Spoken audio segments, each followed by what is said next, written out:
Nigerian doctors are leaving the country in droves due to its broken healthcare system. As a result, 8 out of 10 Nigerians receive subpar medical care or none at all. Rose's family is one of them. Here's her story. I was hot sin. Immediately I prayed. I said, God, even if they make mistake, you come in on our behalf. So, and now I believe on them, that's why I went there. But then, the overall healer is God. And even in the midst of that, I depend on God. I depend on God. And I also believe that she died. God allowed it to happen. Because if not, he will have found another way. My name is Rose. I'm from Plateau State, Nigeria. I'm an accountant. Yeah, my recent experience with the healthcare system in Nigeria. The recent one is with my elder sister when she fell ill. She was diagnosed, she went for a test earlier, and the lab technicians advised her of how her kidney was. And she assumed that the doctor will tell her if there is any problem. Unfortunately, on seeing the doctor, he did not tell her anything, and she did not insist to ask, assuming that if there is any problem, the specialist will have informed her, not knowing that the doctor just kept quiet about it, and the thing leads to the damage of the kidney. Last year, January, she was diagnosed of the kidney problem, and she was advised to go to start dialysis, which she didn't want to.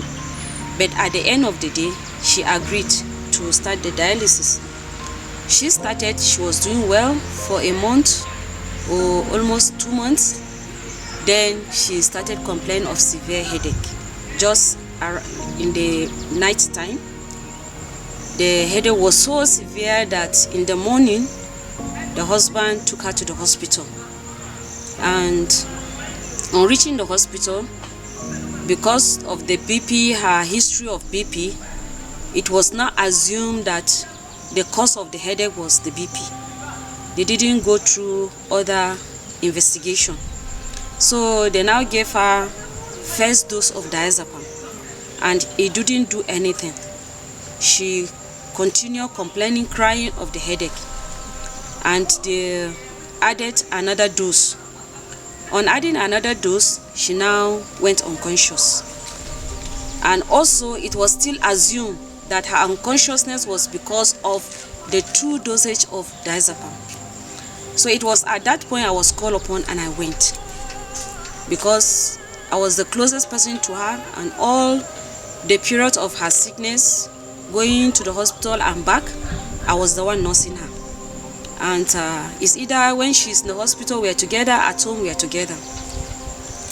So we all assume that since the medical personnel said, no, it's because of the diazepam, and they continue. And after 2 weeks, a consultant came and said, if it's just about the diazepam, she should have been awake now. So he now requested for MRI test. And when they went for that, they now discovered it was meningitis. And by then, it was like too late. So we are not really happy, because I am not a medical personnel, but I know there are a lot of things that could happen and make you to have headache. And they will have been more proactive to go into all investigation since we are not complaining that we cannot pay for it. And they didn't do that. When it was diagnosed, they started the treatment. So one of the most painful aspects of it was when administering the drugs. I'm not a medical personnel, but seeing prescriptions, I know I can read prescriptions, and I can see what it is. So I now read the prescription, and I noticed after like some few days, I now say, let me check what is going on. And I noticed that she has been given under dose of what the new drugs that was prescribed. So I now alerted one of the nurse. I said, this is the milligram that the doctor wrote, and this is what she's been given.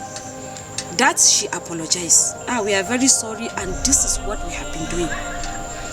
The other nurse came and she continued the same thing. And when I complained, she became angry. They now made me like their enemy. Like I want to show them what to do. But they knew I was right. And instead, just the first one, apologize. We can all make mistakes. That is agree. But this one, pride didn't allow them to take it. And even in her condition, the two people at least were supposed to be by her to help, because she cannot get up. If there is any help, one person cannot do that. So two of us were supposed to be sleeping with her. But because of what I did, the correction, I corrected them, and politely they asked me to be sleeping outside in cold, in rain, and I didn't mind.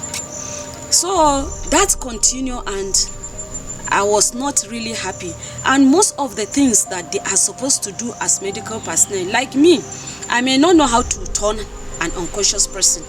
I may not know how to feed an unconscious person. But they will allow us to turn her. When she had bed sore, we are the one cleaning up.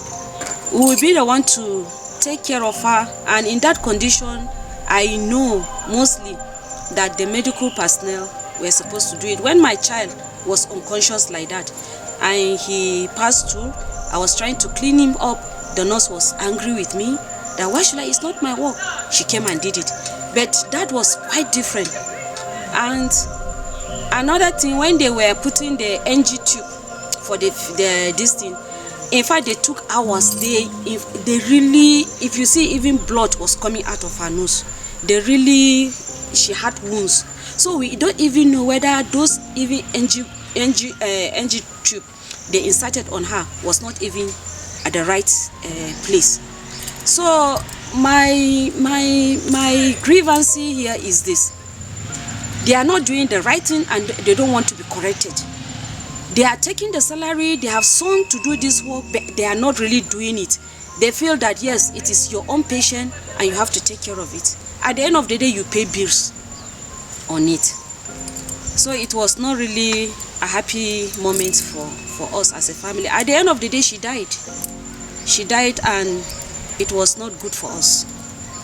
So in fact, I told them in that hospital that even if I'm dying, I told my relations, even if I'm dying, they shouldn't take me to that hospital because of the experience. And this is not the first experience I had with them in that particular hospital.